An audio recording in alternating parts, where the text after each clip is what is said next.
Hey everyone, I'm Jen and I'm the Director of Marketing over at Everise, and I'm so excited to welcome you guys to our new series called Navigating DeFi.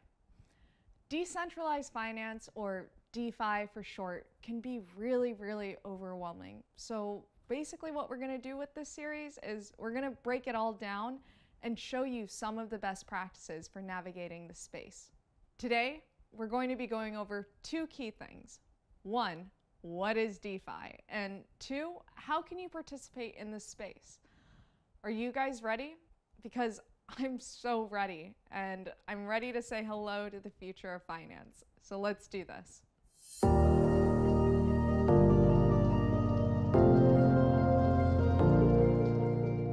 Let's start with DeFi itself. DeFi is a rapidly growing ecosystem of applications and protocols that are all built on top of a blockchain. What is a blockchain?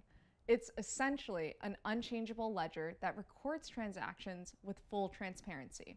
If you're participating in this space and you want to know where the money is, you can always check the blockchain.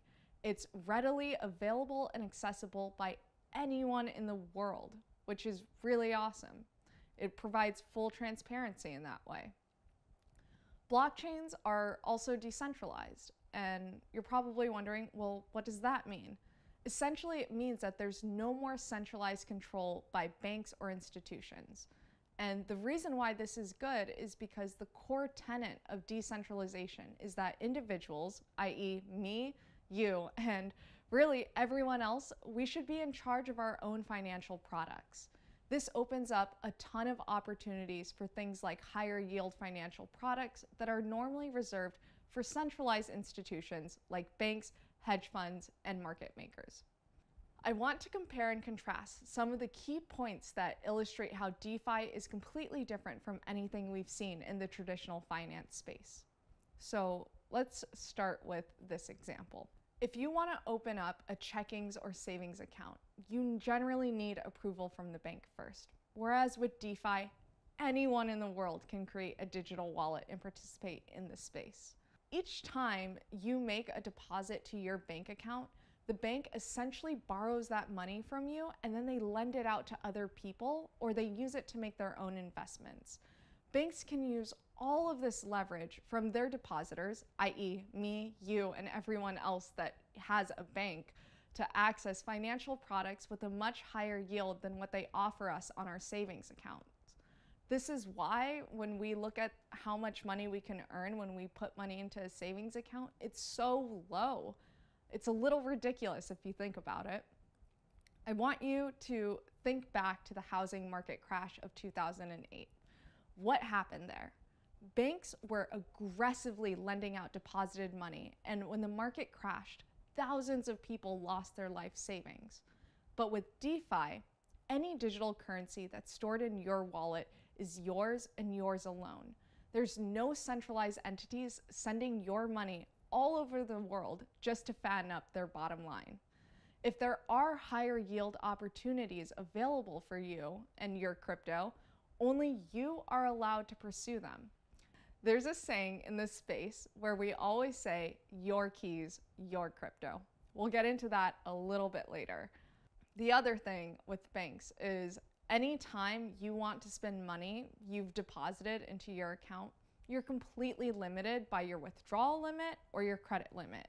If you ever need to go over that limit, you're having to spend time, calling your bank, explaining to them what it is you want to purchase, and hope that they give you that approval and the temporary increase. Not to mention, if you want to transfer money, there's multiple points of potential failure. If your account that you're sending money from is compromised or hacked, all your funds are frozen. If there's technical issues with the bank itself, whether that's via their app or their website portal, you're not going to be able to get money in or out. In addition, you also are dealing with transfer limits and higher transfer cost. DeFi, on the other hand, since there are no third parties limiting you, you can send any amount of money to anyone you want to, anytime you need. On top of that, there are now so many cards out there that are available for you to take your crypto and spend it on real-world goods without the need for a bank. When you think about traditional finance, so banks, payment networks like PayPal, Venmo, and Zelle, we also just need to remember that these companies are owned and operated by for-profit companies. The companies make money by taking the money that we give them and lending it out to others. And honestly, the only reason, in my personal opinion, of why this system works is because it's the only system that we've had until now. We all know how much money the C-suite executives at companies like Citi, JP Morgan, Chase, B of A, we all know how much money they make. And that money has to come from somewhere, right? Up until now, those millions and billions of dollars have been coming from our deposits. Whereas DeFi is built on blockchain technology, which is really just a peer-to-peer network with a public ledger where every transaction is viewable by anyone at any given point in time. Anyone can utilize this system. And on top of that, there's no billionaires at the top to skim value. It's pretty cool, right? Before we really dig any deeper into DeFi, I really want us to go back to blockchain. You'll be hearing this word a lot, so it's really important that you have a fundamental understanding of what it is. Like I said earlier, blockchain technology can basically be boiled down as a peer-to-peer network with a public ledger. Let's say I have a friend, Storm. If I wanted to send Storm $3,000, traditionally I would have to do it either wiring a money via a bank, which requires a third party, sending it using a platform like PayPal or Venmo, which also requires a third party. I could write Storm a check and mail it to her, but that requires a third party on top of mailing and postage. Or, fourth option, I could give Storm the cold hard cash, but that would require that we're together in person. But in crypto, I can send Storm 1 Ethereum, which would then be sent directly to her Ethereum wallet, and a block on the Ethereum blockchain is created with all the details of the transaction, and it's put on the public ledger, which can be accessed by anyone. By sending Storm 1 Ethereum, I'm sending it directly to her, and I'm not engaging with any third parties like a bank at all. Again, the blockchain, it's really just a peer-to-peer network on a public ledger.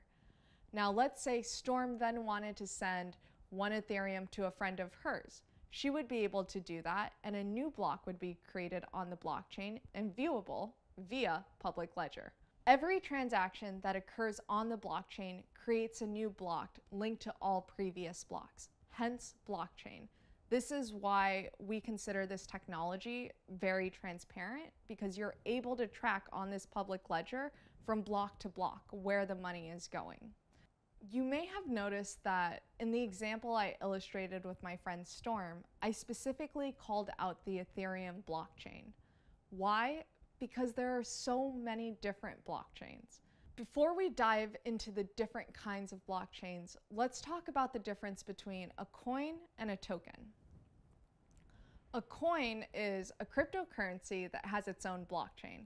For example, Ethereum is a coin because it's the native currency of the Ethereum blockchain. BNB is a coin because it's the native currency of the Binance Smart Chain blockchain. CRO is a coin because it's the native currency of the Kronos blockchain. Little bit of a side note, sometimes the coins are named a little bit differently than the blockchain that they're native to. Many blockchains, however, actually allow developers to build projects on them. So when you think about a token, it's still a cryptocurrency, but it's a cryptocurrency that's built on top of other blockchains. Anyone in the world can write a computer program and create a token by pairing it against the native coin of that blockchain. And usually these native coins have a much more established reputation and therefore are capable of conferring values upon these more speculative tokens. Let's take Everise as an example. Everise is a token that exists on 5 different blockchains. So there's actually 5 different trading pairs available for Everise. You have Rise BNB, you have Rise ETH, Rise Matic, Rise Phantom, and Rise AVX.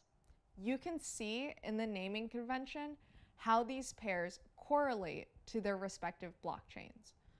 Rise BNB is on the Binance Smart Chain. Rise Ethereum is on the Ethereum blockchain. Rise Matic is on the Polygon blockchain. Just a reminder, a little bit of a side note, sometimes the native coin of a blockchain can have a different name than the blockchain itself. Matic, for example, is the native coin of the Polygon blockchain. Hopefully that makes sense. You have Rise Phantom, which is built on the Phantom Opera blockchain, and then you have Rise Avalanche, which is built on Avalanche's C-Chain blockchain. So a really important thing to understand is that each blockchain is on its own network. We'll use the 5 blockchains that Everrise is on as an example. The Binance Smart Chain is on the BEP20 network. The Ethereum blockchain is on the ERC20 network. The Polygon blockchain is on the Polygon network. The Phantom Opera blockchain is on the Phantom network. And the Avalanche blockchain is on the C-Chain network. It's really important that you pay attention to the network, especially if you're withdrawing cryptocurrencies from centralized exchanges like Binance, Crypto.com, or Coinbase into your own DeFi wallet, or if you're sending someone cryptocurrency. Generally, exchanges do a pretty good job at the top of labeling the different networks that you can send or deposit from. So just make sure that you're on the right network when you do this. So here's an example. If I wanted to transfer Ethereum from my Crypto.com account into my DeFi wallet, I need to make sure whatever wallet address I'm entering into Crypto.com to send the Ethereum to is compatible with the ERC20 network. Otherwise, that money could be lost to the void. If I wanted to send someone Ethereum and I didn't send it to a wallet that's compatible with the ERC20 network, that money could also be lost to the void. You're probably wondering, Jen, is there anything I can do to get that money back if I accidentally send it to the wrong network? And unfortunately, the answer is no. This is the decentralized space. You are responsible for your money, so you always want to make sure you're paying extra attention. And you probably are wondering, well, why would that money get lost in a void? And the easiest answer is because blockchains don't natively talk to each other. They're on completely different networks. The only way you can go from blockchain to blockchain is by utilizing this thing called a bridge. We'll get a little bit more into bridges and how they work in a different episode, but here's another example for you. If you are in the United States, where the currency is the US dollar, and you're trying to pay for something at a store with a euro, it wouldn't work. They're two different things and they don't necessarily directly correlate to each other unless you exchange the euro for the US dollar. Basically, what I want you to take away from this whole little spiel is that you need to pay attention to the network that you are on. And if you're just starting out, consider sending smaller amounts as a tester, and I promise you it gets so much easier over time. Again, remember that when it comes to DeFi, you and only you are responsible for your funds, and you can never be too careful. Now, with all that information, I actually want to move on to our next topic, which is DeFi wallets and centralized exchanges, otherwise known as CEXs. First off, what is a wallet? It's a little confusing because your wallet doesn't actually hold money in it. Instead, a DeFi wallet is a window into your blockchain holdings. Many wallets also store your keys within them, so with most wallets, you can see what you're holding and you can use your keys to write the next entry on the blockchain. Writing an entry on the blockchain is what you're doing when you're sending crypto to another person or to a decentralized exchange and swapping it for a different token or coin. The two biggest DeFi wallet providers that you can use are Trust Wallet and Metamask. And if you're serious about getting into DeFi, you absolutely need to use Trust Wallet or Metamask, or if you're like me, both. Why? Because if you have a Trust Wallet or a MetaMask, you own those keys, therefore you own that crypto. People like Trust Wallet and MetaMask because they're convenient.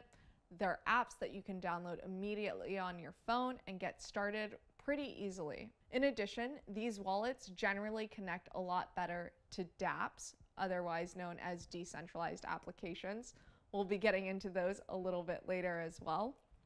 But again, your keys, your crypto, and it's super important. You can also purchase hardware wallets, which are not connected to the internet and are instead stored on a physical device like a Ledger Nano. These are also known as cold wallets, and while they're a little intimidating, they're also considered the safest way to store your crypto because they only connect to the internet when it's finally time to use your keys. When it comes to convenience, Trust Wallet and Metamask are ideal because you have the ability to connect to multiple blockchains, which just makes navigating the whole DeFi world so much easier. Just make sure when you're signing up for Trust Wallet or Metamask that you are securely storing your 12-word seed phrase.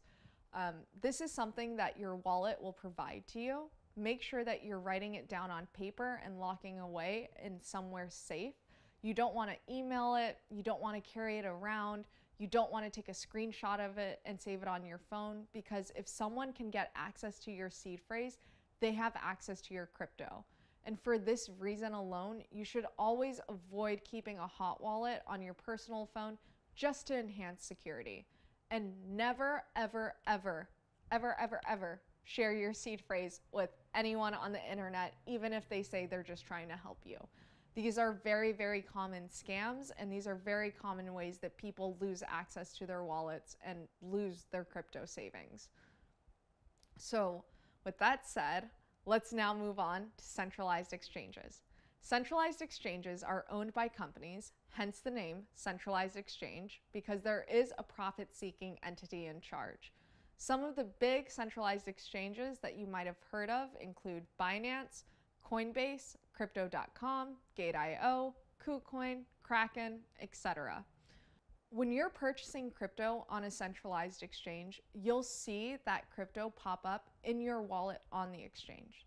The key thing to note here is technically you don't own the keys to that wallet on the exchange. The exchange is basically holding the crypto for you.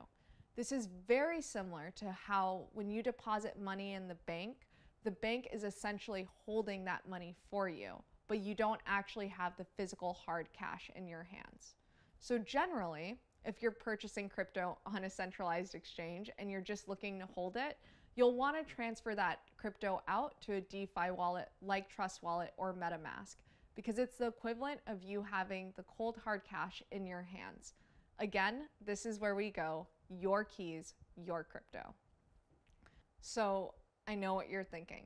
You're probably like, Jen, why are there centralized exchanges if the whole point of decentralized finance is to be decentralized? Well, this actually goes back to the whole reason why we're doing this Navigating DeFi series.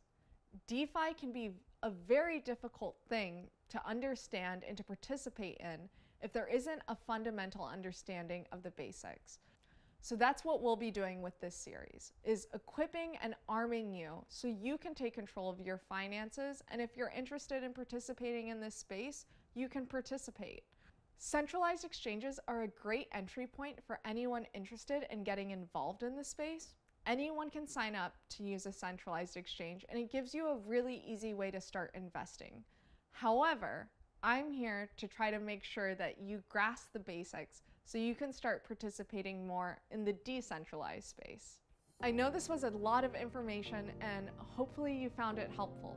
If you have any questions at all about any of the content that we covered in this video, feel free to leave a comment in the comment section below and we'll get back to you. And in addition, if you're struggling with various topics and you want to see us cover them in the future, leave a comment. We're going to be looking over all of these and taking all the feedback we can get so we can continue to make the best videos that are actually helpful for you guys in terms of how to navigate this space. If you did find this video helpful, be sure to like and subscribe, since we'll be coming out with more content just like this. And on that note, until next time guys, I'm really excited that you're dipping your toes into the DeFi space, and we'll be with you every step along your journey.